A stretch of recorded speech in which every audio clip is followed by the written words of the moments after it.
যে রূপ যে অভিরূপ বেরিয়ে আসে তার একটা বিশ্লেষণ এবং একটা শব্দ দিয়েই বলা যায়, তা হলো অশনি সংকেত।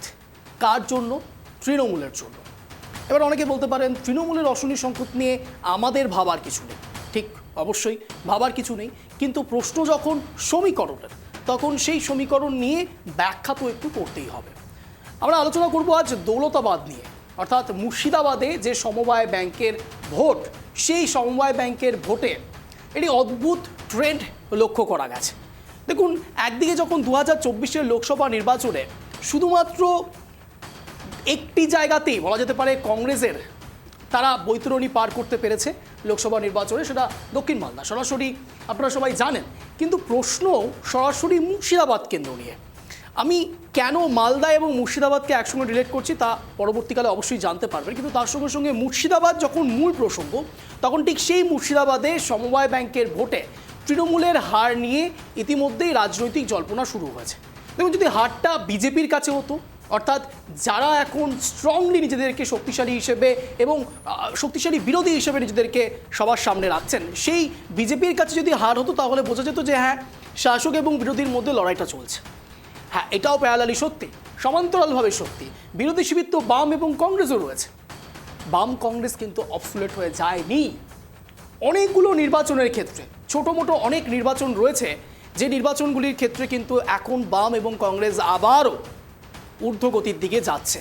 এটা অবশ্যই নজরে রাখার মতো।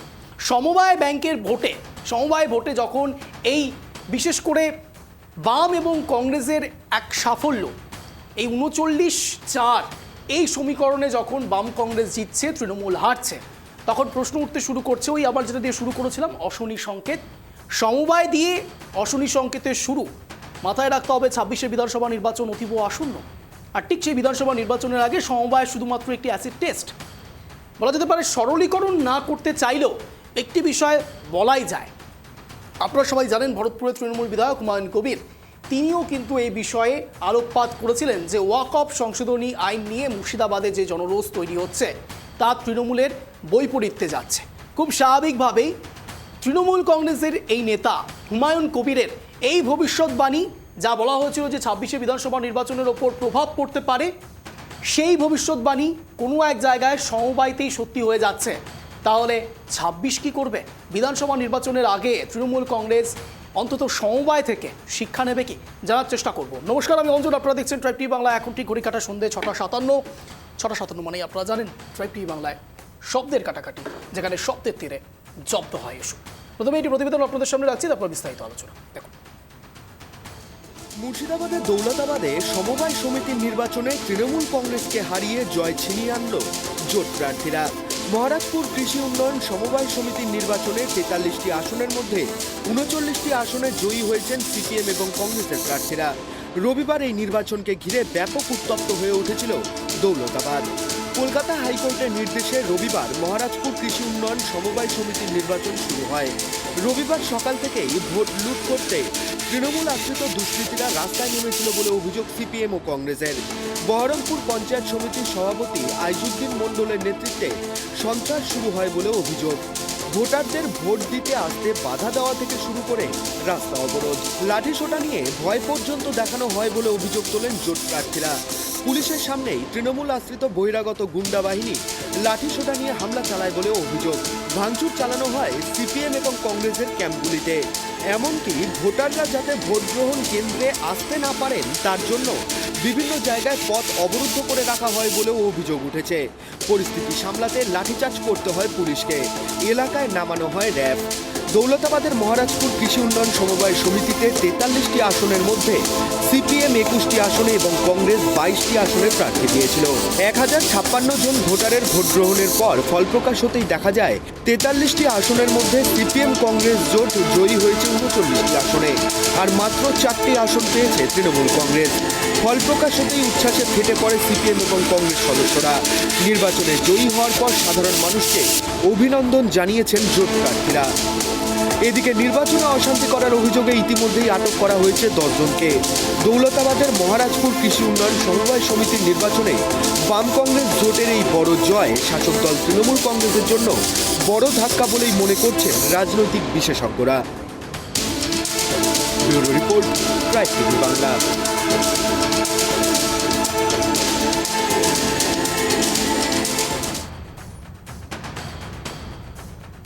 তেতাল্লিশটি জয় জোটের, এবং ঠিক সেই ভোটের আগে তথাকথিত অ্যাজ ইউজুয়াল যে ছবিটা আমরা দেখে থাকি ভোটের সময়, অন্তত বাংলার ভোটের সময় বলার কোনো আর অবকাশ থাকে না, সেই একই রকম ছবি আবারও পুলিশ এবং তার সঙ্গে সঙ্গে যারা ভোটে বা ভোট দিতে গিয়ে সমস্যা তৈরি করছেন সেই সব ব্যক্তিদের মধ্যে অশান্তির বাতাবরণ।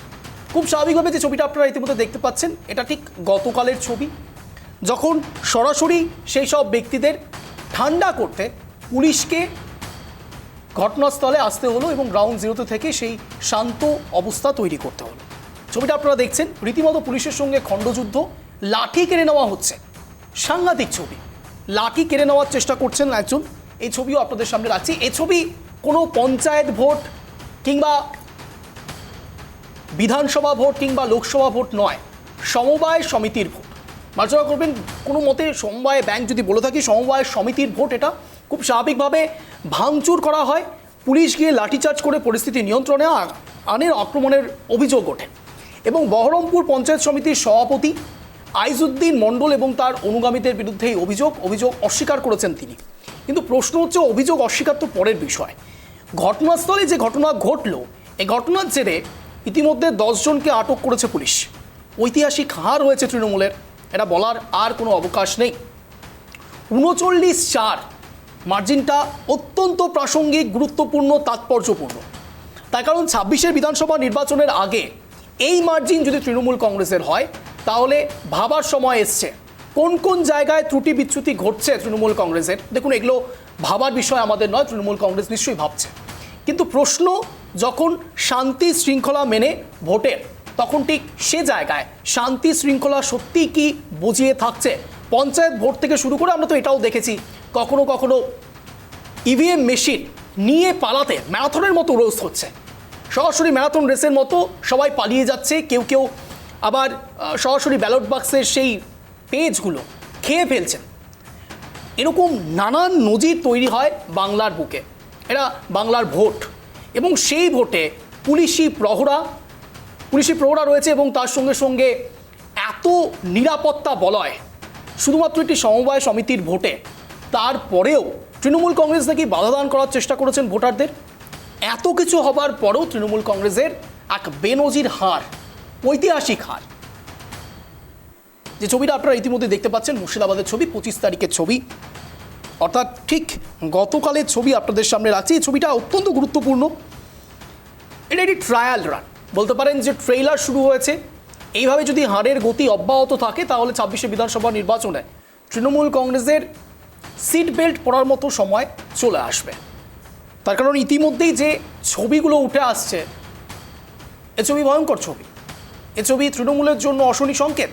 আর ঠিক এই প্রসঙ্গ নিয়ে আমি সরাসরি ডিবেট সেশনে আসবো। এই মুহূর্তে বিতর্ক সভায় যারা যারা জুড়েছেন তাদের সঙ্গে পরিচয় পর্ব সারব। রয়েছেন আমাদের সঙ্গে মাননীয় আলী হোসেন, বিজেপি মুখপাত্র, রয়েছেন আমাদের সঙ্গে মাননীয় অনির্বাণ চৌধুরী, সিপিআই নেতা। আপনাদের দুজনকেই স্বাগত ট্রাইব টিভি বাংলা শব্দের কাটাকাটি অনুষ্ঠানে। আমি প্রথমেই এখানে অনির্বাণ বাবুর কাছে যাব। অনির্বাণ বাবু, যখন এক কথায় বামকে অপ্রাসঙ্গিক করার একটি পরিকল্পনা সবাই করে চলেছে, সেই বাম এবং কংগ্রেস জোট তৃণমূলকে এক কথায় এমন গোল দিয়েছে যে গোল তারা অনেক দিন ধরে হয়তো মনে রাখবে, এবং এটা অশনি সংকেত। আমি যেটা দিয়ে শুরু করেছিলাম, তৃণমূল কংগ্রেসের জন্য এটি অশনি সংকেত। তখন সমবায় সমিতির ভোটে যদি এই মার্জিন এসে দাঁড়ায়, বিরোধী যে শুধুমাত্র বিজেপি নয় সেটা আরও একবার প্রমাণিত হচ্ছে, এবং 26-এর বিধানসভা নির্বাচনের আগে এটা অনেক বড় প্রশ্ন তৃণমূলের কংগ্রেসের জন্য। অনির্বাণ বাবু, দেখুন, 2020 সালের পর থেকে যে সমবায় নিয়ে আপনি আলোচনা শুনতে পাচ্ছেন আমার কথা? স্পষ্ট বলুন।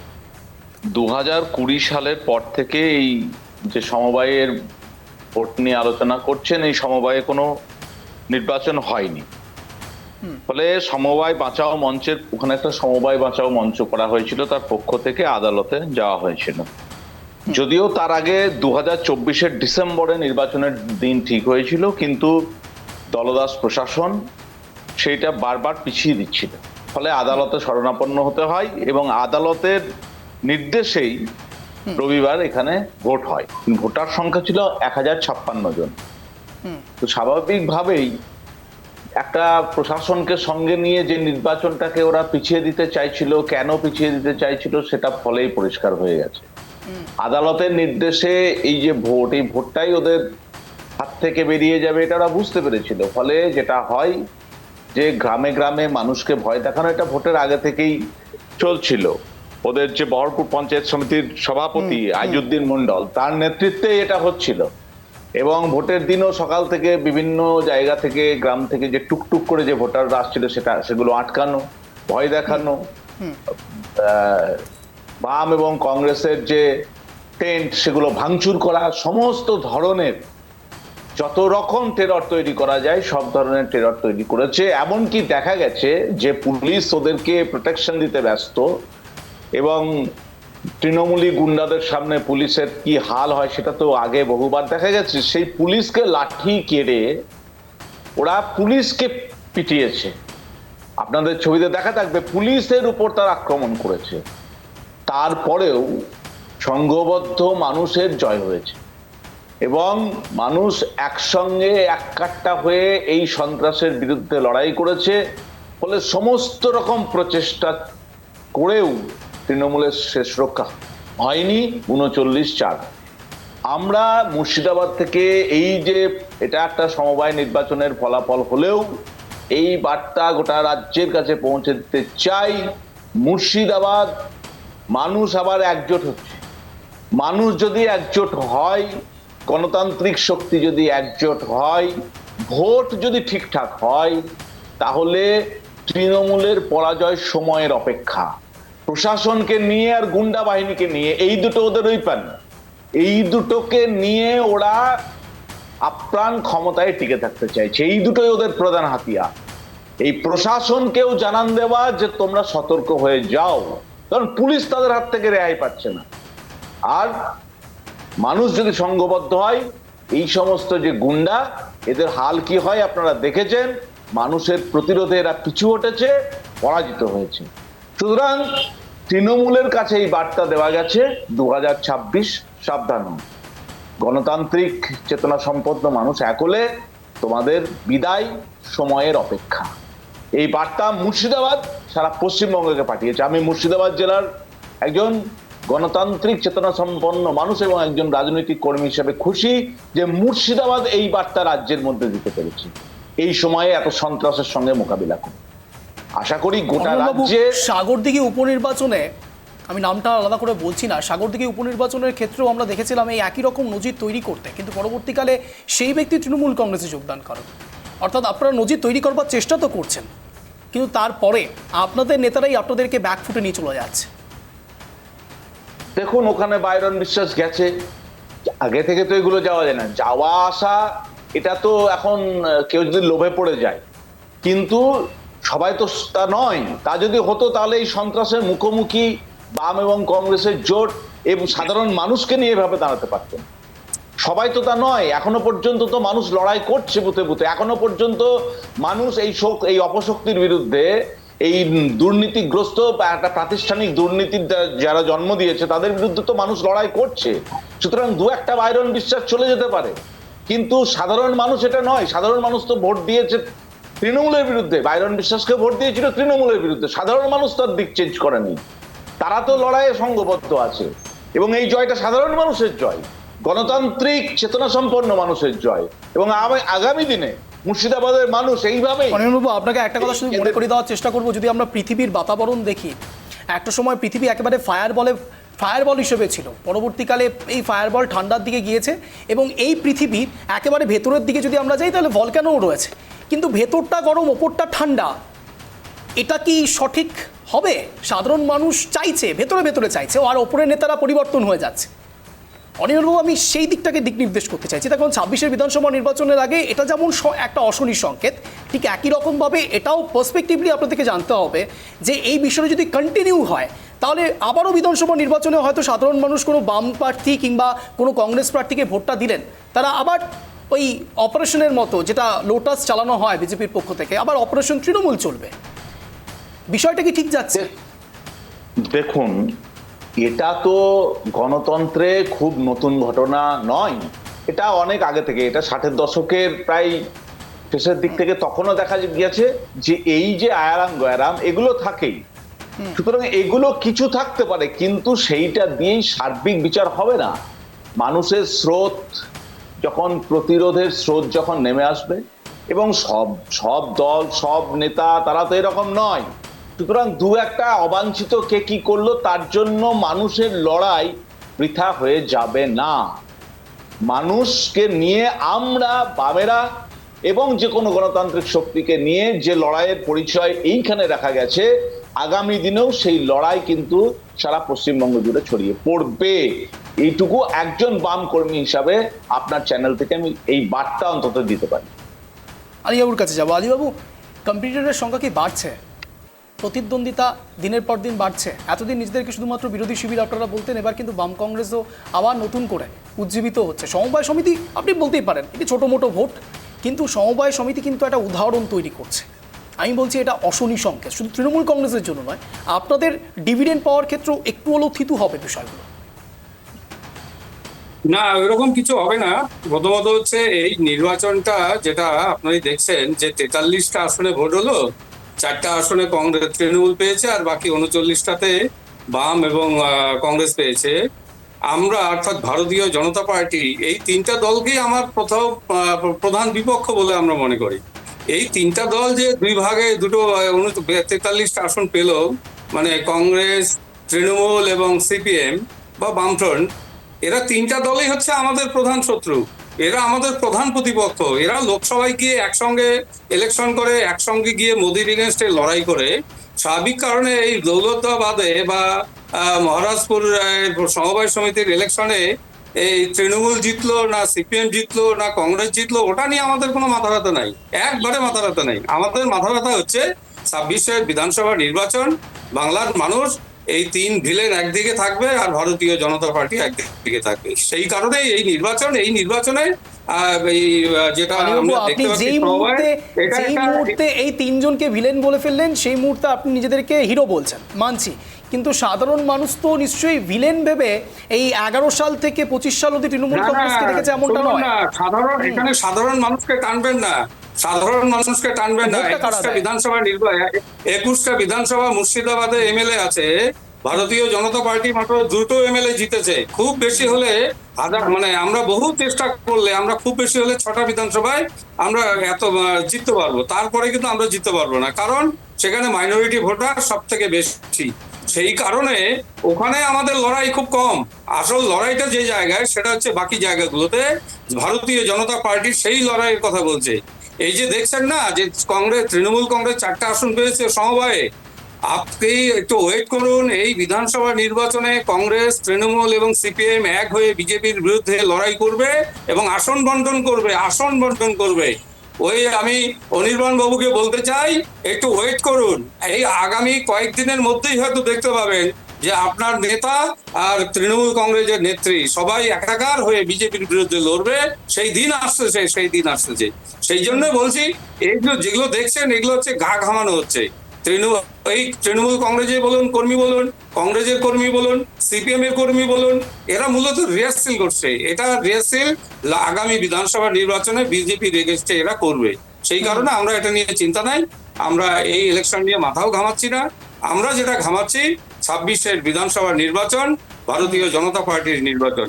26-এর নির্বাচন জনগণের নির্বাচন।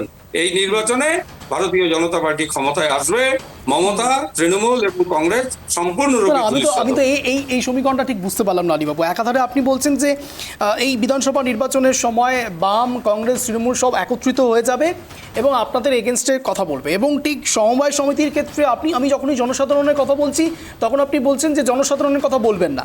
আমি এই সমীকরণটা ঠিক মেলাতে পারলাম না। তাহলে 26-এ বিধানসভা নির্বাচনে ঠিক কোন অঙ্কে আপনারা মনে করছেন যে আপনারা আসবেন?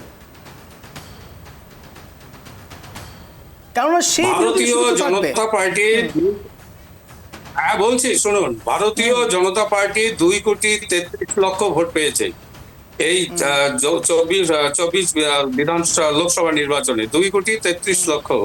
তৃণমূল কংগ্রেস পেয়েছে 2,66,00,000 ভোট। আমরা মাত্র 4% ভোটে পিছিয়ে রয়েছি। আমাদের এই পশ্চিমবঙ্গে 10% ভোটাররা এখনো ভোট দিতে আসে না, যারা হিন্দু ভোটার 10% ভোট দিতে আসে না। স্বাভাবিক কারণে এবার হিন্দু ভোটার 10% আমাদেরকে তারা ভোট দিতে আসবে, সেখান থেকে আমরা 4% ভোট আমরা নিশ্চিত রূপে পাবো এবং আমাদের সরকার গঠন হবে। কংগ্রেস সিপিএম তৃণমূল এক হলেও এবারে আর সরকারে তারা আসতে পারবে না, এটা একবারে শিওর আছে। বেশ, আমি এখানে অনির্বাণ বাবুর কাছে যাবো। অনির্বাণ বাবু বলুন। না, ওই যে বিজেপির যিনি আছেন প্রতিনিধি, উনি বলছিলেন না যে বাম কংগ্রেস তৃণমূল একজোট হবে। আসলে ব্যাপারটা হচ্ছে আরএসএস কাকে দুর্গা বলেছিল, উনি খুব প্রবীণ মানুষ, উনি জানেন ভালো। এবং অভিষেক বন্দ্যোপাধ্যায়ের বাড়ির ঠিকানা, ব্যাংক অ্যাকাউন্ট খুঁজে পায় না ইডি, সেজন্য আদালতে ভর্সিত হতে হয়, তার বিরুদ্ধে চার্জশিট দিতে পারে না। এবং যে অভিষেক বন্দ্যোপাধ্যায়ের আজকে ইডির উচিত ছিল যাকে গ্রেপ্তার করা, যার সমস্ত কিছু খুঁজে বের করা, সেই অভিষেক বন্দ্যোপাধ্যায় আজকে কেন্দ্রীয় সরকারের একটা প্রতিনিধি দলে হয়ে বিদেশ ঘুরছেন। সুতরাং এই যে নেগোসিয়েশন কার সঙ্গে কার আছে এটা তো সবাই জানে, সুতরাং এইটা বলে লাভ নেই। আমরা আবারও বলেছি, এই রাজ্যে আমাদের লড়াই তৃণমূলের প্রাতিষ্ঠানিক দুর্নীতি এবং তারা যে গণতন্ত্রকে খুন করেছে, হত্যা করেছে তার বিরুদ্ধে যেমন, পাশাপাশি বিজেপির যে ভয়ঙ্কর সাম্প্রদায়িক রাজনীতি যেটা সামাজিক বন্ধনটাকে ভেঙে চুরে তছনছ করে দিতে চাইছে তার বিরুদ্ধে। সুতরাং এখানে উনি বলতে পারেন ওনার রাজনৈতিক দৃষ্টিভঙ্গি থেকে, কিন্তু উনি যেটা বলছেন সেটা উনিও জানেন। ওটা বাবু, আপনাকে একটু বিরত করছি। এই মুহূর্তে আমাদের সঙ্গে জুড়ে গেছেন মাননীয় ইন্দ্রজিৎ মজুমদার, রাজনৈতিক কর্মী। আমাদের সঙ্গে জুড়ে গেছেন মাননীয় সুকান্ত মজুমদার, রাজনৈতিক বিশ্লেষক। আপনাদের দুজনকে স্বাগত রাইট বাংলা শব্দের কাটাকাটি অনুষ্ঠানে। আমি আবারও অনির্বাণ বাবুর কাছে রিপিট করব, বলুন। সুতরাং উনি বলতে পারেন, উনি স্বপ্ন দেখতে পারেন, কিন্তু আরএসএস এর দুর্গা যে তকমা, সেটা ওদের দলেরই বন্ধু, অতএব আমাদের ঘাড়ে চাপিয়ে লাভ নেই। ওটা ওনারা নিয়েই থাকুন না। পার্লামেন্টে বিভিন্ন বিল পাস করার সময় তৃণমূলের ভূমিকা কি সেটা দেখা গেছে। হ্যাঁ, কারা সেখানে ভোট দানে বিরত থেকেছে, কার সুবিধা করে দিয়েছে, এগুলো সবই খুব পরিষ্কার। এগুলো নতুন করে আগে বহু আলোচিত হয়েছে, এগুলো আর নতুন করে বলছি না। সুতরাং এটা উনি বলতেই পারেন, কিন্তু উনিও জানেন মমতা বন্দ্যোপাধ্যায় ওনাদের ছদ্ম বন্ধু, কিন্তু সেটা যদিও ছদ্ম, সেই জন্য হয়তো প্রকাশ্যে উনি বলতে পারছেন না, কিন্তু ওটা বলে লাভ নেই। আমাদের, আবারও বলছি, আমাদের লড়াই তৃণমূলের প্রাতিষ্ঠানিক দুর্নীতি এবং তাদের যে গণতান্ত্রিক হত্যা করা তার বিরুদ্ধে, এবং বিজেপির ভয়ঙ্কর সাম্প্রদায়িক রাজনীতির বিরুদ্ধে, যেটা এই রাজ্য তথা দেশের সামাজিক বন্ধনটাকে ভেঙে চুরে তছনছ করে দিতে চাইছে। আমি এখানে সরাসরি ইন্দ্রজিৎ বাবুর কাছে যাবো। ইন্দ্রজিৎ বাবু, দৌলতাবাদে সমবায় ভোট এবং অদ্ভুতভাবে বহরমপুর পঞ্চায়েত সমিতির সভাপতি আউজুদ্দিন মণ্ডল এবং তার অনুগামীদের বিরুদ্ধে ভাঙচুরের অভিযোগ, এবং সেখানে রীতিমতো লাঠিপেটা করছে পুলিশ এবং পুলিশের থেকে লাঠি ছিনিয়ে নেওয়া হচ্ছে। একটা জিনিস আমাকে একটু বুঝিয়ে দেবেন ইন্দ্রজিৎ বাবু, দর্শকদের উদ্দেশ্যেও জানতে চাইবো। প্রতিবার পঞ্চায়েত ভোট হোক, বিধানসভা ভোট হোক, ছোটোখাটো ভোট হোক, সব ক্ষেত্রে এই রকম ছবিটা ধরা পড়ে এবং অদ্ভুতভাবে, আমি আবারও খবরটা রিপিট করছি, অদ্ভুতভাবে তৃণমূল কংগ্রেসের নামই আসে আর তৃণমূল কংগ্রেস প্রতিবার সেটাকে অস্বীকার করে। এবার কি বলবেন? দেখুন, সমবায় হচ্ছে গ্রামীণ জনগণের অর্থনৈতিক উন্নয়নে এবং সমিতির যে নির্ধারণ সেটার উপর ভিত্তি করে এই যে সমবায়গুলো তৈরি হয়েছে। দেখুন, মুর্শিদাবাদে দৌলতাবাদে যে মহারাজাপুর সমবায় কৃষি নিয়ে যে আমরা আজকে মূলত আলোচনা করছি, এই সমবায়টি কিন্তু দীর্ঘদিন ধরে নির্বাচন হচ্ছিল না এবং কংগ্রেস এটাকে হাইকোর্টে নিয়ে যায় এবং হাইকোর্টের তত্ত্বাবধানের ওপরে এই নির্বাচন হয়। যাই হোক, বাম কংগ্রেসের জোট সেইটা জয়লাভ করেছে।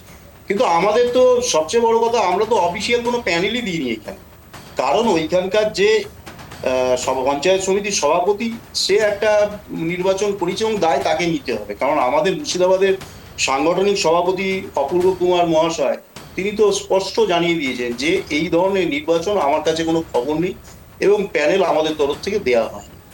কিন্তু এবার সমবায়ের যে বিষয়টা, সমবায় সমিতি কতগুলো জিনিস হয়, কৃষি সমবায় হয়, ক্রেডিট সমবায় হয়, এরকম মানুষের অ্যাকচুয়ালি সামাজিক যে অর্থনৈতিক পরিকাঠামো, গ্রামীণ উন্নয়ন, সেইটা মূলত সমবায় সমিতি নির্ধারণ করে। এবার আপনি বলছেন যে এই ধরনের ভোটে কেন গন্ডগোল, দেখুন, এই কালকের ভোটের যে গন্ডগোল, সেই দায় বা দায়িত্ব আমি সেটা আমার দলের পক্ষ থেকে বা আমি সেটা বলতে পারি না। তার কারণ হচ্ছে আমরা মিডিয়া মারফতে দেখেছি এখন কে গন্ডগোল করে, যে কারুর তো আর লিখে দেওয়া নেই সে কে কংগ্রেস কে তৃণমূল, তবে গন্ডগোল হয়েছে। কিন্তু একটা জিনিস বলবো, যে আমি একজন সাধারণ ভোটার বা নাগরিক হয়ে যদি জিজ্ঞেস করেন, এই কথা বলবো যে এই ধরনের গন্ডগোল অবিলম্বে বন্ধ হওয়া উচিত এবং কোনো নির্বাচনে যেন রক্তপাত বা রক্তহানি যেন মানুষের প্রাণ না যায়, এইটা আমি প্রশাসন যেই থাক তাকে সবসময় অনুরোধ করব, এইটার থেকে বেরিয়ে আসতে হবে, এই জিনিসটার থেকে অবশ্যই বেরোতে হবে। কারণ এই জিনিসটা কিন্তু আমাদের সমাজকে অন্যদিকে নিয়ে যাচ্ছে। কারণ এই যে পরিস্থিতি, এটা সমীচীন নয়। আমি একজন নাগরিক হিসেবে এটা সবসময় বলবো যে এই মারামারি বা খুনোখুনি এই ধরনের জিনিস সত্যি অভিপ্রেত নয়। আমি এখানে সুকান্তবাবুর কাছে যাবো। সুকান্তবাবু, ইন্দ্রজিৎবাবু খুব এটি ভালো কথা বললেন। তাহলে একজন নাগরিক হিসেবে তিনি চান না যে কোনো রকম এরকম অশান্তি হোক, কিংবা কারণ এগুলো সমীচীন নয়, মানছি। কিন্তু প্রশ্ন যখন পুলিশের লাঠি ছিনিয়ে নেওয়া, প্রশাসন কি ভূমিকা পালন করবেন? প্রশাসন কি আবার সেখানে WWE খেলবেন? হঠাৎ করে ওই লাঠিটা আবার কেড়ে নেবেন, কেড়ে নিয়ে আবার পেটাবেন, এটাই চলতে থাকবে? প্রশাসনের ওপরই তো হুমকি হয়ে দাঁড়াচ্ছেন এইসব মানুষ।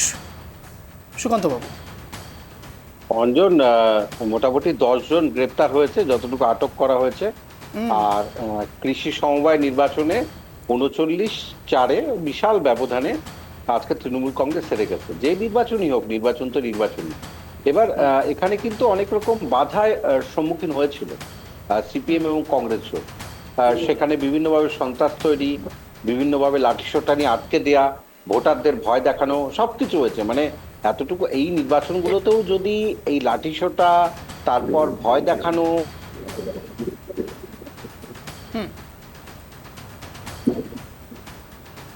সুকান্তবাবুর কথা ব্রেক করছে।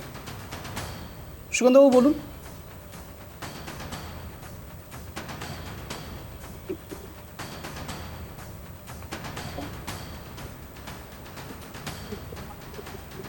কোনো কারণ নেটওয়ার্ক ব্রেক করেছে। এই মুহূর্তে যে ছবিটা আপনারা দেখতে পাচ্ছেন, পুলিশ এবং তার সঙ্গে সঙ্গে সেখানে যারা সমস্যা তৈরি করতে চাইছেন তাদের মধ্যে একটা বিস্তর খণ্ডযুদ্ধ চলছে, এবং এই ছবিটা অনভিপ্রেত।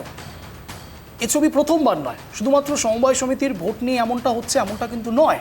যে কোনো ভোটের আঙ্গিকে যদি দেখা যায়, বাংলায় এই ছবিটা বারংবার ধরা পড়ছে।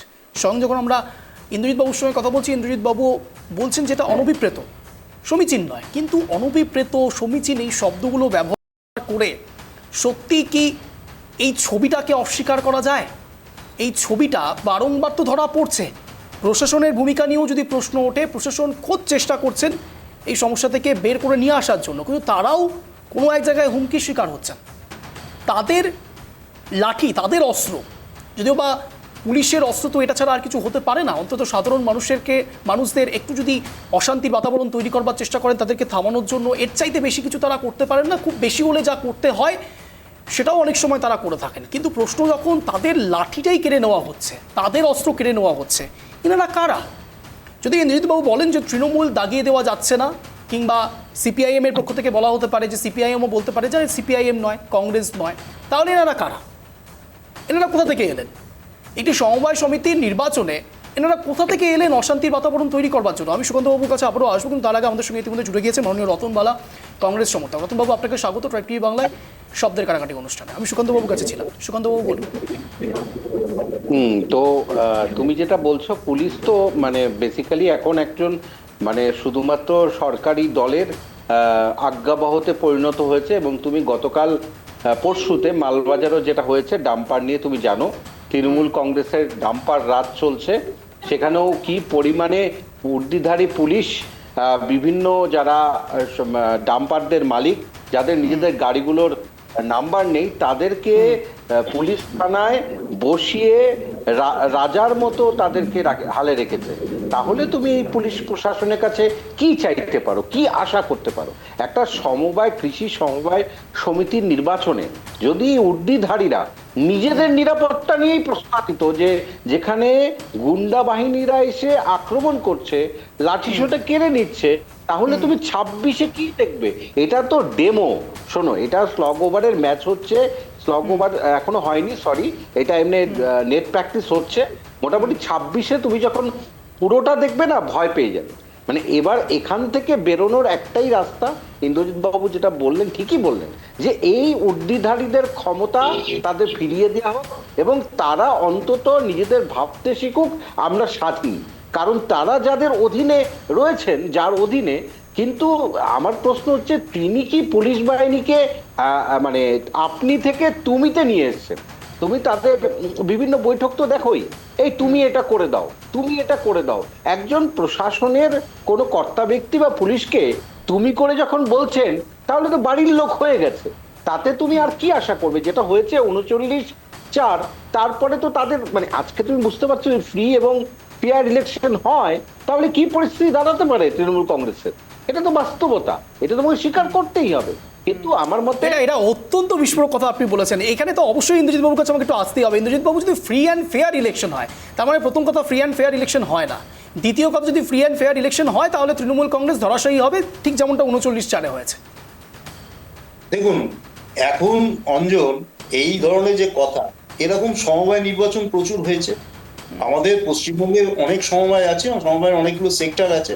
তা আমরা তো সেই কথা বলতে পারি, আজকে পশ্চিম মেদিনীপুরের ডেবরায়, সেখানে তো 47-47 বিরোধীরা একটি মানে দুর্গ, যেখানে পূর্ব মেদিনীপুর, পশ্চিম মেদিনীপুর বিজেপি বিরোধী দলনেতা দুর্গ বলা হয়, তো সেখানে 47-47 এবং 3টে সমবায় সমিতি আমরা 10ই মার্চে মানে আমরা জিতলাম বিনা মানে আমরা একটা খাতা পর্যন্ত খুলতে পারলো না। তা এই দিয়ে তো আর বেসিক আমাদের পৌরসভা হোক, বিধানসভা হোক, লোকসভা হোক, এর ভিত্তি করে তো নির্বাচন হয় না, অবশ্যই হয় না। সুতরাং এর গ্রামীণ অর্থনীতি নির্ভরশীল, সেইখানে কোন পরিপ্রেক্ষিতে এই ধরনের নির্বাচন হচ্ছে সেটা দেখতে হবে। আর সমবায় যদি ধরো, এই ধরনের সমবায়তে তো আমরা তো দলীয়ভাবে আমরা তো ডিক্লেয়ারই করেছি, এই তাতে আমাদের জানাই ছিল না, এবং ব্লক সভাপতিও ডিক্লেয়ার করেছে যে তাদের জানাই ছিল না এরকম কোনো প্যানেল দিয়ে দেওয়া হয়েছে কিনা। তা সেই নির্বাচনে আমি কি বক্তব্য রাখবো? যে নির্বাচন দেবরা জানা ছিল তো ইন্দ্রজিৎ বাবু? দলের তরফ থেকে দেবরা জানা ছিল? দায়ও নেওয়া হয়নি, দায়িত্ব নেওয়া হয়নি। ইন্দ্রজিৎ বাবু, দেবরা জানা ছিল? আর একটা জিনিস তোমরা যে বলছো প্রশাসন, ইন্দ্রজিৎ বাবু, ডেবরা জানা ছিল? সেইখানে হ্যাঁ বল, ডেবরা জানা ছিল? ডেবরায় যে ঘটনা ঘটেছিল 47-47 বিরোধীরা খাতা মানে সেটা জানা ছিল আর কি, সেই প্যানেলটা সম্বন্ধে জানা ছিল? সেখানে তো আমরা প্যানেল দিয়েছিলাম, সেখানে তো হয়েছে, ঘটনা ঘটেছে, সেখানে আমরা 47টা আসন পেয়েছি, বিরোধীরা খাতা খুলতে পারেনি। এরকম কত নির্বাচন দেখাবো? সুতরাং তোমরা যেটা মানে আমিও বুঝি তোমরা যেটাকে অঙ্গুলি লেহন করতে চাইছো, সেটা রাস্তা নয়। এই যে এটা দিয়ে যে বলতে চাইছো যে আগামী দিনে নির্বাচন হলে তৃণমূলের কি অবস্থা হবে, তার প্রকৃত উদাহরণ। তা আমার মনে হয় আর কটা দিন অপেক্ষা করো, আর তো কটা দিন, আর 8-9 মাস বাকি নির্বাচন। আমি দায়িত্ব নিয়ে এই চ্যানেলে বসে বলছি তৃণমূল 220 থেকে 230 হবে, এই বিষয়ে কোনো সন্দেহ নেই। এটা কিসের ভিত্তিতে বললেন? হ্যাঁ, উন্নয়নের ভিত্তিতে নাকি পুলিশ এবং এই যে অভিযোগগুলো উঠছে? 2021 নির্বাচনে ওনারা হচ্ছে ডেলি প্যাসেঞ্জারি করেছিল, তোমরা প্রত্যেকটা চ্যানেল দেখিয়েছিলে, তারপরে বলেছিল 200 পার হয়ে যাবে, কি হলো লাস্টে আমরা সবাই দেখলাম। সেখানে তো আর বলতে পারবে না যে আমাদের প্রশাসন দিয়ে ভোট করানো হয়েছে, আমরা ঠাপ্পা ভোট করিয়েছি, সেটা তো বলতে পারবে না। কারণ বলবে কি করে? তারা সেইখানে প্যারামিলিটারি দিয়ে তারা ভোট করিয়েছে, এত কিছু পরেও তারা হেরেছে। 24-এর নির্বাচন দেখুন বাবু, একটা বিষয় খুব ইন্টারেস্টিং লাগছে, আপনি নিজেই প্রশ্ন করছেন, আপনি নিজেই উত্তর দিয়ে দিচ্ছেন, আপনি নিজেই বলছেন যে কি করে বলবেন, আবার নিজেই আবার উত্তরও দিয়ে দিচ্ছেন। বিজেপিকে উত্তরটা দেওয়ার সুযোগ দিন, আর বিজেপির থেকে একটু উত্তরটা নেব, বিজেপি থেকে উত্তরটা নিতেই হবে। এখানে আলীবাবু উত্তর দিচ্ছেন, ইন্দ্রজিৎ বাবু প্রশ্ন করছেন, ইন্দ্রজিৎ বাবু আপনার কি কিছু বলার আছে? না হলে আমি রতন বাবুর কাছে চলে যাবো, বিরোধী শিবিরের থেকে জানার চেষ্টা করবো। হ্যাঁ অবশ্যই, আমি আলীবাবুর থেকে একটু উত্তরটা নেব, আলীবাবুর থেকে উত্তরটা নেব। তাহলে কি হবে? মানে যদি প্রকৃত নির্বাচন হয় তাহলে তৃণমূল 4টে সিট পেয়েছে, আরে যেখানে আমাদের দলের তরফ থেকে প্যানেলই দেওয়া হয়েছে কিনা সন্দেহ এবং ব্লক সভাপতি নিজেই জানেন না সেখানে কি নির্বাচন হয়েছে বা কি। আমি এখানে আলীবাবুর কাছে অবশ্যই যেতে হবে, আলীবাবুর কাছে যাবো, রতনবাবুর কাছেও যাবো। আলীবাবু বলুন। না, প্রথম যেটা কথা সেটা হচ্ছে ইন্দ্রজিৎ বাবু যে কথাটা বলছেন সেটা তো যে 4টা পেয়েছেন আর ওই 39টা পেয়েছে ওরা, আর সব মিলেই তো তৃণমূল কংগ্রেস আর তৃণমূল সিপিএম মিলেই তো একটা হয়েছে, 43-43 আপনারা পেয়েছেন। ওখানে তো আমরা নেই, স্বাভাবিক কারণে সামনের ইলেকশনে ওই 43-এ আপনারা 43 করার জন্য একজোট হয়েই থাকতেন। সে তো 2024 লোকসভা নির্বাচনে আপনারা ছিলেন, 1918 আর 2024-এ 12, সে কি আপনারা তো ছিলেন। মুকুল রায় বিজেপিতে থেকে, ইন্দ্রজিৎ বাবু ভালো করে শুনুন, মমতা বন্দ্যোপাধ্যায় স্বীকার করেছে যে মুকুল তো বসেছিল, মুকুল তো কাজ করেনি, মুকুলের সঙ্গে তো বড় কিছু আমাদের বিরোধ নেই। ভোটের পরে কিন্তু মুকুল রায়কে যেদিন জলে যোগদান করানো হয় সেই দিনেই মমতা বলেছিল কই মুকুল তো বসেছিল, মুকুল তো কাজের মধ্যে ছিল না। তাহলে যে মুকুল রায় বিজেপির হয়ে 150টা আসনে বিজেপির নিজের উদ্যোগে 150টা আসনে প্রার্থী দিলেন, সেই মুকুল রায় সম্পর্কে মমতা বন্দ্যোপাধ্যায় বলছে মুকুল তো বসেছিল, মুকুল তো কাজ করেনি। তার মানে কি বোঝা গেল? তাহলে মুকুল রায়কে তৃণমূল কংগ্রেস ভিতর থেকে ব্যবহার করার চেষ্টা করেছিল, ব্যবহার না একেবারে করেইছিল, যার ফলে আজকে আমরা সেই রেজাল্টটা পেলাম। আজকে এটা এবার হবে না, 24-26-এ এবার এটা হবে না। ইন্দ্রজিৎ বাবু নিশ্চিত থাকেন, আপনাদের সঙ্গে আমাদের সরাসরি লড়াই হবে। আর আপনাদের মনে কংগ্রেস, সিপিএম, তৃণমূল মিলেই আপনারা লড়াই করবেন আমাদের এগেনস্ট, অর্থাৎ বিজেপির এগেনস্টে। এবারে দেখবো জলকে জল, পানিকে পানি হয়ে যাবে। আপনাদের অবস্থা খুব প্রধানত হবে। বেশ বেশ, আপনারা হিন্দু মুসলমানের বাইনারি ছেড়ে এখন সিপিএম, তৃণমূল, কংগ্রেস মেলাতে চাইছেন। যাক, ভালো লাগলো, আপনারা আবার এই বাইনারিটা নতুন যোগ করলেন। যাক, আর একটা আমাদের এক হয়ে লড়বেন আমাদের এগেনস্টে। শুনুন রাজীব, একটু বলে নি, অঞ্জন একটু বলে দিও নাকি। না নিশ্চয়ই, প্লিজ বলুন। মুকুল রায়কে নিয়ে উনি বলছেন না, সেই মুকুল রায়কে আমাদের যে ধর্মতলা সভা থেকে শোনা যাচ্ছে?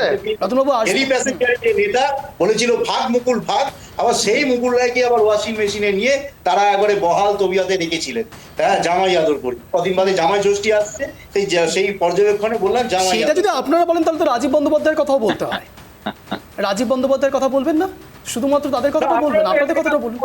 বিজেপিতে এখান থেকে যারা না, দেখুন, তারা আবার সব ওয়াশিং মেশিনে ধোলাই দিয়ে সব ভালো হয়ে যায়, আচ্ছা। পরিষ্কার হয়ে যায়।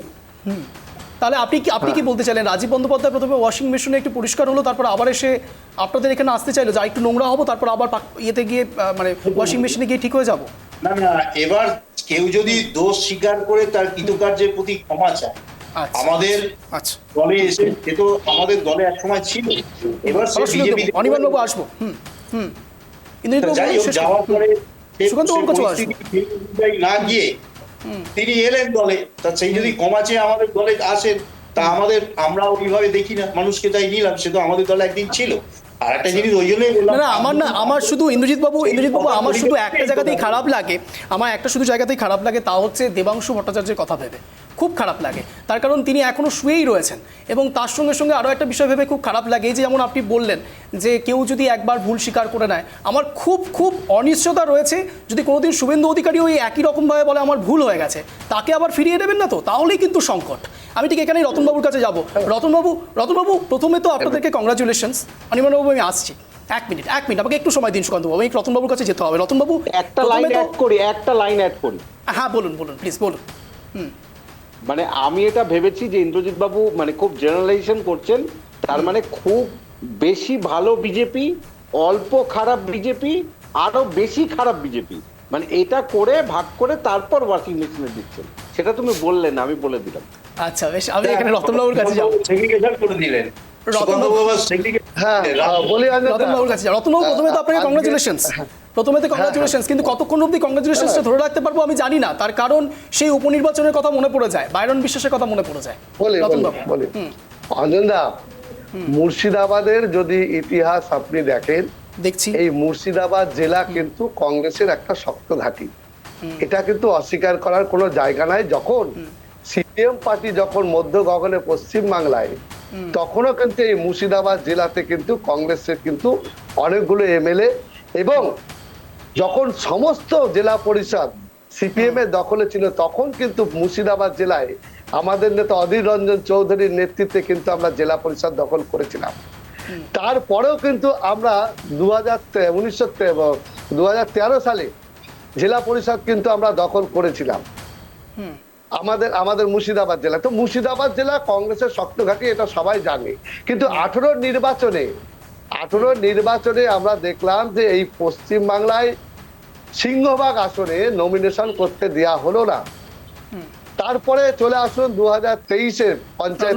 রতনবাবু, আপনি যে প্রশ্নটা করলেন আমাকে একটু সংযোজন করতে হবে। আপনি নিজেই বলছেন যে মুর্শিদাবাদের আসন অত্যন্ত স্ট্রং কংগ্রেসের ক্ষেত্রে, তাহলে সেখানে নমিনেশন কেন করতে পারলেন না? এইটাই বলি। হ্যাঁ ঠিক, খুব ভালো প্রশ্ন করেছেন রঞ্জনদা।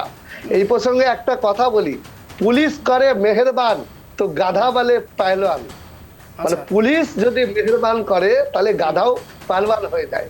তো এইখানে যিনি ক্ষমতায় আছেন মমতা ব্যানার্জি মাননীয়া, তিনি কিন্তু পুলিশকে সম্পূর্ণ দায়িত্ব দিয়ে কিন্তু এই নির্বাচনগুলো কিন্তু উনি করেছেন। নির্বাচন তো না, নির্বাচনের নামে কিন্তু প্রহসন। এগুলো আপনাদের চ্যানেলেও আমরা বিভিন্ন চ্যানেলে দেখেছি, যেখানে নমিনেশন করতে যাওয়ার আগে বিডিও অফিসগুলোতে গুন্ডা বাহিনীরা কিভাবে তারা বসেছিল এবং নমিনেশন করতে দেয়নি। যাই হোক, সেগুলো তো আছে। মানুষ যখন সুযোগ পাবে তার গণতান্ত্রিক প্রক্রিয়া প্রয়োগ করা, সামান্য একটা আপনার সমবায় নির্বাচন যেখানটাতে দেখুন বলছেন, আপনি যেটা বললেন যে ওই ইন্দ্রজিৎ দা বলছেন যে অমুক জায়গায় আমরা সচেতন ছিলাম, তাই ওখানে আমরা একেবারে নাম স্পেসিফিক বলেছেন তিনি, ডেবরার কথা বলেছেন। আর এখানে ওনারা সচেতন ছিল না, তাই এখানে ওনারা জিততে পারেনি। কিন্তু সচেতনের কথা বলেনি, প্যানেলের কথা বলেছেন। যাই হোক, প্যানেল দেয়নি এটা বলছেন, তাহলে ওরা 3টে সিট পেতো না যদি প্যানেল লাগতো। ওনারা তো জানা নাই, এখন হয়তো এই রেজাল্টের পরে ওনাদের এসব মনে হচ্ছে। তো আবার উনি বলে রাখলেন যে এটা দেখবেন বিধানসভাতে গিয়ে অন্যরকম হবে। অঞ্জনদা, পশ্চিম বাংলাতে নির্বাচনের নামে যে প্রহসন, সেটা মুর্শিদাবাদ জেলা না সারা বাংলা জুড়ে হয়ে যায়। বিধানসভা নির্বাচনের ক্ষেত্রে কি হয়, বিধানসভা নির্বাচনের ক্ষেত্রে আমরা দেখেছি এদের ইস্যুগুলো অন্যরকম হয়ে যায়, সেখানে মেরুকরণ হয়ে যায়। লোকসভা নির্বাচনের সময় কি হয়, সেখানে একটা ব্যাপক আকারে প্রচার চালানো হলো যে আমরা 70% মুর্শিদাবাদ জেলাতে আমরা 70%, 30%কে কেটে ভাসিয়ে দেওয়া হবে। এই ধরনের প্রচার কারা করছে? একজন জনপ্রতিনিধি। তার পরিপ্রেক্ষিতে মাননীয় একটা কথাও বললো না যে কেন এই ধরনের কথা ওদের একটা এমএলএ যিনি বিধানসভার এমএলএ, সে বলছে এই কথা প্রকাশ্যে, সেই হ্যাঁ হুমায়ুন কবির সে বলছে প্রকাশ্যে এই কথা, তার পাল্টা কিন্তু এনাদের মুখ দিয়ে একটা কথা বেরালো না যে কেন হুমায়ুন কবির এই কথা বলছেন, সেটা কিন্তু কারণ তারা জানে যে অধীর রঞ্জন চৌধুরীকে এখানে দুর্বল করতে পারলেই মুর্শিদাবাদ জেলা দখল করা যাবে, এবং সেটা তারা করতে দিতে। কিন্তু একটা জিনিস দেখুন, মানুষের মন থেকে কিন্তু সেটা মুছতে পারেনি। মানুষ কিন্তু এখন খুঁজে পাচ্ছে না যিনি বর্তমানে এমপি হয়েছেন। রতনবাবু, আমার তো একটা বিষয় ভেবে খুব খারাপ লাগে। রতনবাবু, আমার একটা বিষয় ভেবে সত্যি খুব খারাপ লাগে যে হুমায়ুন কবির এবং অধীর রঞ্জন চৌধুরী আপনি বক্তব্য রাখছেন, উদাহরণ টানছেন, সেই হুমায়ুন কবির তো একসময় কংগ্রেসে ছিলেন। শুধু তাই নয়, একেবারে অধীর রঞ্জন চৌধুরীর হাতে গড়া সেই ব্যক্তি পর্যন্ত এতটা ব্যাকফুটে চলে গেলেন, মমতা বন্দ্যোপাধ্যায়ের এতটা ক্লোজ হয়ে গেলেন, অধীর রঞ্জন চৌধুরী বোঝাতে পারলেন না।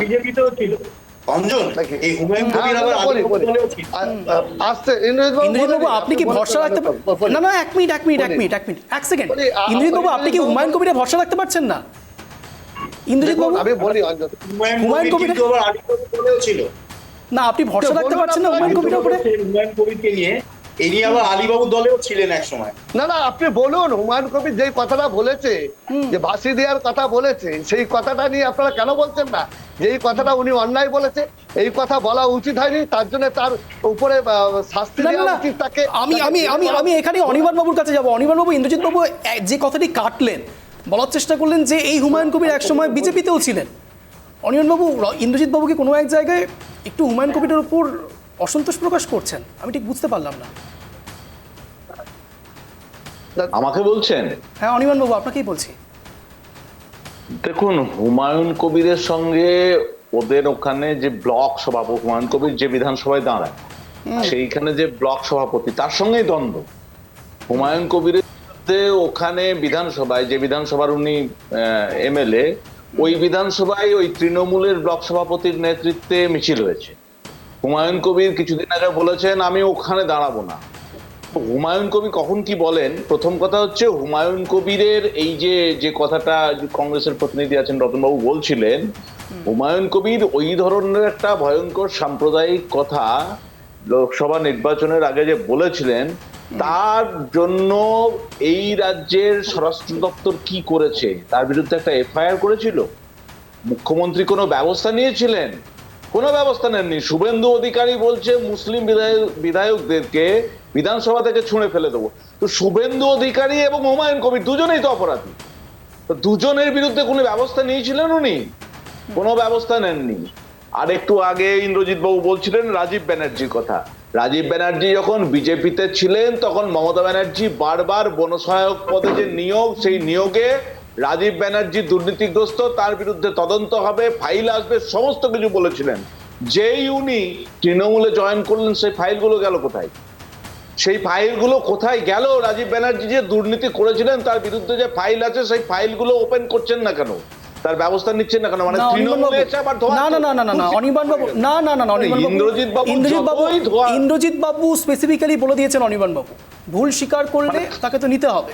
ভুল স্বীকার করেছেন রাজীব বন্দ্যোপাধ্যায়। তাহলে তদন্ত ধামাচাপা পড়ে যাবে। তাহলে মুখ্যমন্ত্রী তখন গলার জোর করে বলেছিলেন যে রাজীব ব্যানার্জির বিরুদ্ধে ফাইল আছে, দুর্নীতির অভিযোগ আছে, সমস্ত তার বিরুদ্ধে প্রমাণ আছে, তো সেগুলো গেল কোথায়? এই তো দেখছেন 26,000 শিক্ষকের চাকরিকে উনি কি কোন জায়গায় দাঁড় করে, কিন্তু এত বড় প্রাতিষ্ঠানিক দুর্নীতি। আজকে যারা যোগ্য প্রার্থী, যোগ্য শিক্ষক, তারা আজকে রাস্তায় বসে আছে, পুলিশ লাঠিচার্জ করছে তাদের উপরে, আর উনি একের পর এক মিথ্যে কথা বলে যাচ্ছেন। এইসবগুলো তো আগামী দিনে 26-এ মানুষ বিচার করবে। এই রাজ্যের ভবিষ্যৎ শূন্য। এই রাজ্যকে মুক্ত করতে গেলে, এই ভবিষ্যৎ তৈরি করতে গেলে এদেরকে সরাতে হবে। মুর্শিদাবাদের এই ভোট একটা সমবায় ভোট হলেও মানুষ যে সংঘবদ্ধ হচ্ছে, উনি হেরে গেছেন মনে উনি বলছেন যে আমরা এর দায়ী না। তো ওই যে ওখানকার বহরমপুরের যে পঞ্চায়েত সমিতি সভাপতি আইজুদ্দিন, কাদের লোক গ্রামে গ্রামে সন্ত্রাস করেছে, আটকাতে পারেনি। সুতরাং এই নির্বাচন একটা বার্তা দিচ্ছে, একটা সমবায় নির্বাচন হলেও বার্তা দিচ্ছে মানুষ সংঘবদ্ধ হচ্ছে, মানুষ তাদের সন্ত্রাসের বিরুদ্ধে রুখে দাঁড়াচ্ছে। আর পুলিশের কথা, মুর্শিদাবাদে ওয়াকআপ নিয়ে যখন অশান্তি হয়, দুজন খুন হয়ে গেল দুর্ভাগ্যজনক ভাবে, সেই সময় পুলিশ ঘন্টার পর ঘন্টা আসেনি, তাদেরকে পাওয়া যায়নি। এরা কোন পুলিশ? অথচ বিরোধীদেরকে কেস দিতে এরা ভাবে না, বিরোধীদের উপর লাঠিচার্জ করতে এরা ভাবে না, বিরোধী আন্দোলন দমন করতে ভাবে, মাস্টারমশাইদের উপর লাঠিচার্জ করতে এরা ভাবে না। না অনির্বাণ বাবু, আপনি যেদিকে আলোকপাত করতে চাইছেন, আমি একটু ইন্দ্রজিৎ বাবুকে একটু জানিয়ে রাখবো। বলি অঞ্জন, অনির্বাণ বাবুকে একটা জিনিস একটু জ্ঞাতার্থে বলি, যে 2016 সালে বাম আর কংগ্রেস জোট করেছিল। 2016 সালে বাম আর কংগ্রেস জোট করলো, তারপরে দেখলাম আমরা সেই জোট ভেঙে গেল। কিন্তু তারপরে 2019-এ আগে 18-তে সিঙ্গুরের যে সমবায় সমিতির ভোট হলো, সমবায় ব্যাংকে ভোট হলো, হাওড়াতে ভোট হলো, এইখানে দেখেছিলাম যে সিপিএম জিতেছিল। কিন্তু তারপরেও তো তারা বিধানসভায় বা লোকসভায় খাতা খুলতে পারেনি, এবং তাদের ভোট পার্সেন্টেজ আরো নিম্নগামী হয়েছে। সমবায় কি ঠিক করে দেবে যে আগামী দিনে কি হবে? পরিস্থিতি সমবায় বিরোধিতা অনেক সংক্ষেপে না। ইন্দ্রজিৎ বাবু ভোটে জিতেছেন মানে এই যে দুর্নীতির প্রশ্নগুলো উঠেছে, এই যে অনাচারের প্রশ্নগুলো উঠেছে, সেগুলো তো ঢাকা পড়ে যেতে পারে না, সেগুলো তো মানুষ বিচার করবে। উনি সংখ্যা দিয়ে যদি অন্যায়কে জাস্টিফাই করেন, আর তার সঙ্গে কার জোট হলো এটা যদি উনি সংখ্যা দিয়ে জাস্টিফাই করেন, উনি ভুল করছেন। সময় একদিকে দাঁড়িয়ে থাকে না।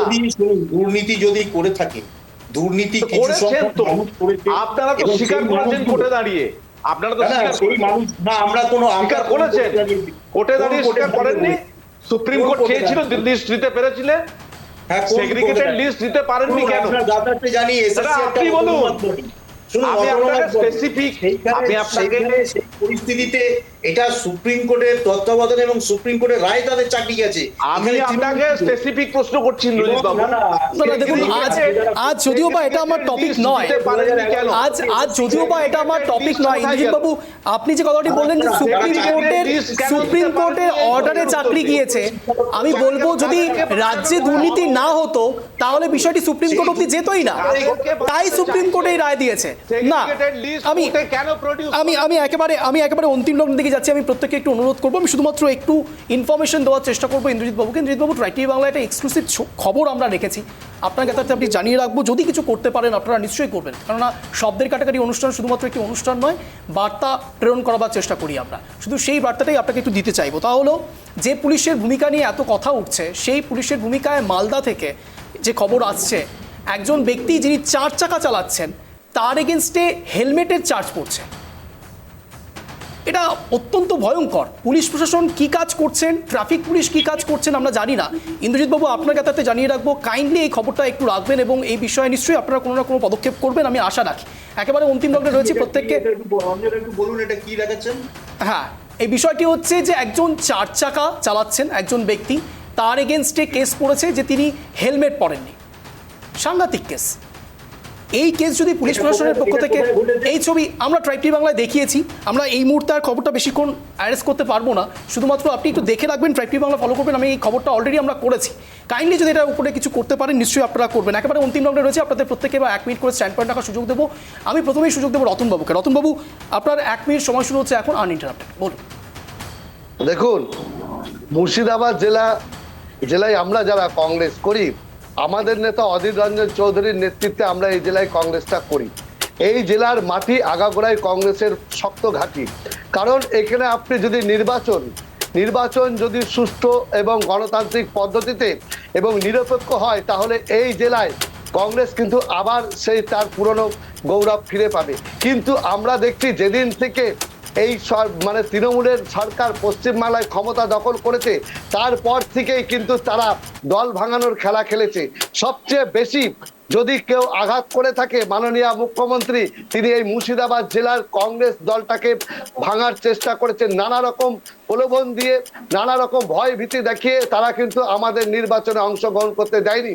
তাই আজকে সমবায় সমিতি নির্বাচনে এটা প্রমাণ করে দিয়েছে যে মুর্শিদাবাদ জেলায় যে কংগ্রেসের ছিল, আছে এবং ভবিষ্যতে থাকবে।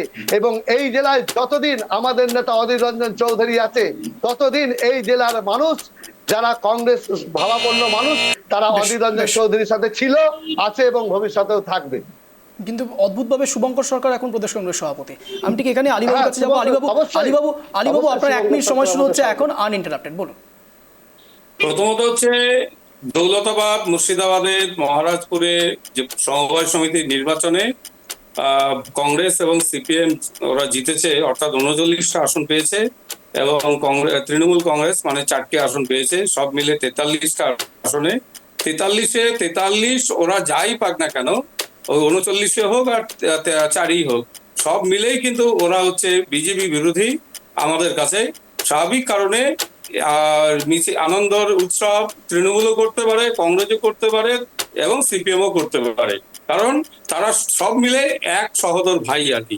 সেই জন্য যেটা বলতে চাই, আমরা ভারতীয় জনতা পার্টি একদিকে থাকবে, অপরদিকে সমস্ত রাজনৈতিক দল থাকবে এই ইলেকশনে, অর্থাৎ 26 বিধানসভা নির্বাচনে। আমরা তৈরি আছি।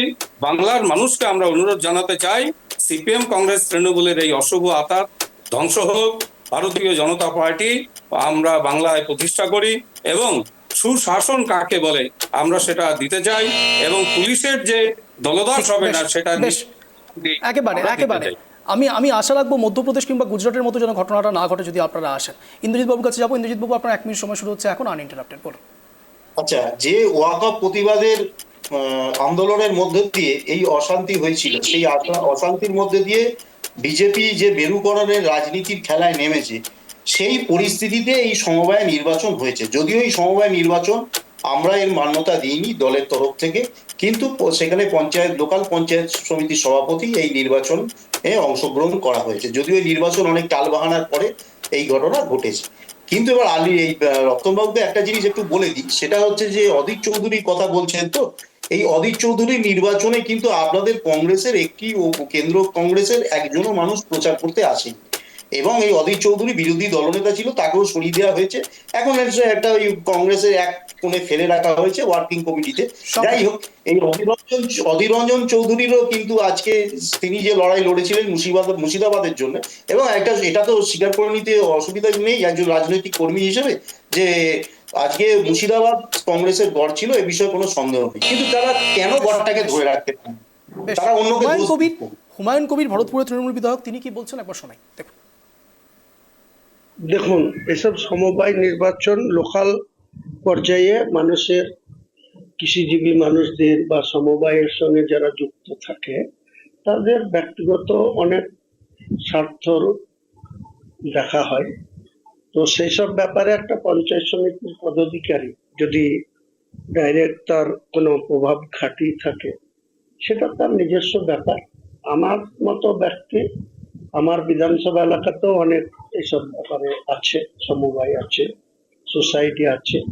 তো সেই সব নির্বাচনে আমরা কোনোদিন জোর খাটানোর কোনো প্রয়োজন হয়নি। এই কিছুদিন আগে এই দুটো নির্বাচন আমরা উত্তীর্ণ করেছি, সেখানে আমরা 12টা সিটে 12টাই জিতেছি।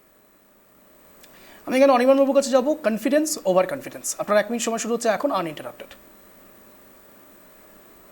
আন্দোলনের কথা বলছিলেন তো, তা ওয়াকআপ নিয়ে সম্প্রতি যে কোর্ট যে কমিটি গঠন করেছিল তার ইনভেস্টিগেশন রিপোর্টটা বেরিয়ে গেছে, সেখানে কারা যুক্ত তাতে পরিষ্কার হয়ে গেছে। তো এটা ইন্দ্রজিৎ বাবুকে মনে করিয়ে দিলাম। আর দ্বিতীয় কথা হচ্ছে, আমাদের লড়াইটা তৃণমূলের দুর্নীতির বিরুদ্ধে, তৃণমূলের গণতন্ত্র হত্যার বিরুদ্ধে এবং এই রাজ্যে কর্মহীনতা, শিল্পহীনতা সবকিছুর বিরুদ্ধে। পাশাপাশি আমাদের লড়াইটা হচ্ছে বিজেপির সাম্প্রদায়িক রাজনীতির বিরুদ্ধে। একদিকে বিজেপি এবং তাদের যে হাউস, সেটা হচ্ছে আরএসএস, সেই আরএসএস এর দুর্গা মমতা ব্যানার্জির যে একটা মাখো ব্যাপার, তাদের যে র্যাকেট, তার বিরুদ্ধে। সুতরাং আমরা এই বার্তাগুলো নিয়ে আগামী দিন বিধানসভা নির্বাচনে মানুষের কাছে যাব। মানুষের শুভবুদ্ধির উপর, তাদের গণতান্ত্রিক চেতনার উপর আস্থা আছে, নিশ্চয়ই তারা বিচার করবেন। একেবারে অন্তিম রাউন্ডে রয়েছে, আমি এখানে সরাসরি সুকান্ত বাবুর কাছে যাবো। সুকান্ত বাবু, আপনার 1 মিনিট সময় শুরু হচ্ছে এখন, আনইন্টারাপ্টেড, বলুন। আমরা এবার শক্তি প্রয়োগ করিনি, তার মানে অর্থ হচ্ছে শক্তি প্রয়োগ করলে হয়তো ফলাফলটা 4, অন্যদিকে 4 হতো, আরেকদিকে 39 হতো। এবার যেটা বলতে চাইছি যে কংগ্রেস বা সিপিএম এর উত্থান কিছু না হোক একটা সুস্থ গণতান্ত্রিক পরিবেশের জন্য কাম্য, এবং সমবায় নির্বাচনটাও ছোট নয়। হুমায়ুন বাবুর কথারই কিন্তু আমি অনেকটাই পেলাম ইন্দ্রজিৎ বাবুর কথা। এবার ইন্দ্রজিৎ বাবুর আরেকটি চ্যানেলেও আমি একইভাবে এসএসসি কে উনি বলছেন সুপ্রিম কোর্ট বলে দিয়েছে যে সুপ্রিম কোর্টের হাতেই সবকিছু রয়েছে। 40 থেকে 42 নং প্যারাটা আমার পড়া হয়নি সেই সময়, সেটা একটু ছোট্ট করে পড়ছি, যে গোটা নিয়োগ প্রক্রিয়া বৃহৎ আকারে কারচুপি করা হয়েছে এবং সে কারচুপি ইচ্ছাকৃতভাবে করা, এবং এসএসসি কারচুপিকে ধামাচাপা দেবার চেষ্টা করেছে। যেসব আইনের কথা দিয়ে এসএসসি অন্যরা কেস বাঁচানোর চেষ্টা করে ব্যর্থ হয়েছেন, সেসবের আলোচনা 43-44-এ পড়ে নেবেন। আর 19 নং ধারায় বলা আছে, বলে দিয়েছে যখন গভীরভাবে তথ্য অনুসন্ধান করা হয় তখন দেখা যায় গোটা ব্যবস্থার অঙ্গ প্রত্যঙ্গে অনিয়ম রয়েছে। তারপরেও আপনারা বলবেন single bench, division bench, supreme court বারবার সেগ্রিগেটেড লিস্ট চেয়েছিল, আপনারা দেননি। এই প্রশ্নের উত্তরগুলো আপনি পরবর্তী অনুষ্ঠানে দেবেন। অঞ্জন, বেশ, একেবারে অন্তিম রাউন্ডে ছিলাম। আপনাদের প্রত্যেককে অনেক ধন্যবাদ ট্র্যাক টিভি বাংলা আসার জন্য, শব্দের কাটাকাটি অনুষ্ঠানে যোগদান করার জন্য। দেখুন, আমি একটা কথা বলেই আজকে এই স্পেশাল শোটা শেষ করব, তা হলো আমি খুব অপেক্ষা করেছি, দীর্ঘ প্রায় 40 থেকে 42 মিনিট ধরে অপেক্ষা করেছি, এবং আমি ভেবেছিলাম অন্তত এই রাজনীতি এবং রাজনৈতিক সমীকরণ এই সব কিছুর ঊর্ধ্বে উঠে গিয়ে যে রাজনৈতিক সৌজন্যতা, অন্তত বাম কংগ্রেস সমবায় সমিতিতে ভোটে জিতেছে, তার জন্য বিজেপি কিংবা তৃণমূলের পক্ষ থেকে অন্তত একটু কংগ্রাচুলেশনস উইশ, এটাও যদি হতো না, তা অনেকটা সৌজন্যের রাজনীতি উঠে আসতো। কোনো এক জায়গায় হয়তো রাজনীতিটা এই পর্যায়ে পৌঁছে গিয়েছে যেখানে শুধুমাত্র এনারা আমাদের অপোনেন্ট এবং এনাদের প্রতিশোধের আঙ্গিকেই দেখা হবে। এই ছবিটা বাংলার জন্য মোটেই ভালো বার্তা প্রেরণ করে না, অন্তত 26শে বিধানসভা নির্বাচনের আগে এবং তার সঙ্গে সঙ্গে 26শে বিধানসভা নির্বাচনের পরে ঠিক কি হয় নজর থাকবে আমাদের। আপনারা নজর রাখুন ট্র্যাক টিভি বাংলার পর্দায়, প্রতিদিন ঠিক সন্ধ্যে 6টা 57 ট্র্যাক টিভি বাংলায় শব্দের কাটাকাটিতে, শব্দের তীরে জব্দ হবে ইস্যু। নমস্কার।